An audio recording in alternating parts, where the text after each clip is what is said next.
Guys, welcome back to Captain Goggles. That's what 10 minutes of shiner fishing gets you right there. You guys ought to try it out. It's really fun, great for the kids. We're gonna teach you how to do it right now. All right, guys, we're gonna talk to you about the gear that you need for shiner fishing. You want a 7-foot to 7.6 medium heavy rod.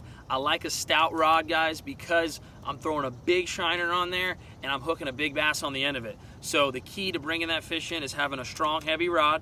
You want to put 40-pound braid. I see so many people out here in Florida, they're using light line when they're shiner fishing.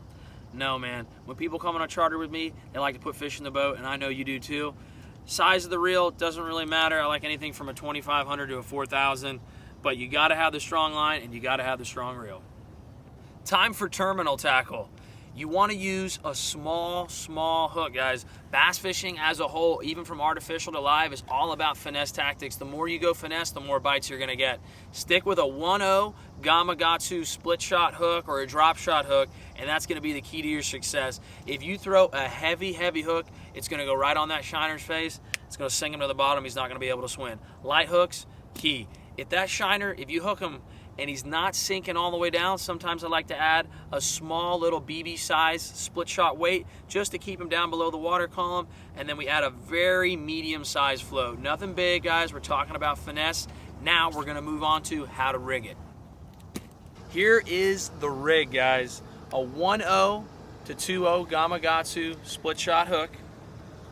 We're tying it on there with a Palomar knot. Then you can fish it 3 different types of ways. You can add that split shot weight. So normally I'll throw it free line, right? Nothing on it, just throw the shiner, hook him, toss him out, okay? If the shiner isn't doing what I want him to, let's say the fish are biting on the bottom, add that little split shot weight, guys, and I tell you, believe it or not, it's unbelievable. It'll send him straight down. So one way, weightless. Second way, split shot. The third way is, let's say you're fishing some structure, maybe some docks, lily pads. You want to keep that shiner up. You're going to add that bobber 2 to 3 feet, depending on the water depth that you're fishing, above the hook. And that is it, guys. It's very simple. Bobber, weight, hook, or you can take the split shot off, fish a free line. All right, guys, how to rig your shiner. Probably the most important thing. Oh, get back in that live well.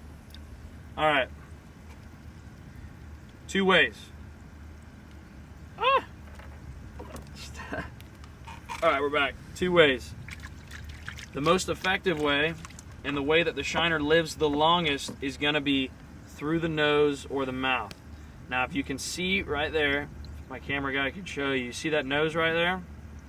It's like a natural cavity that will let the fish live longer. So I'm going to take the hook, go through the bottom, right up through the nose, and look at that. I haven't punctured any major arteries or any issues, and he swims free, okay?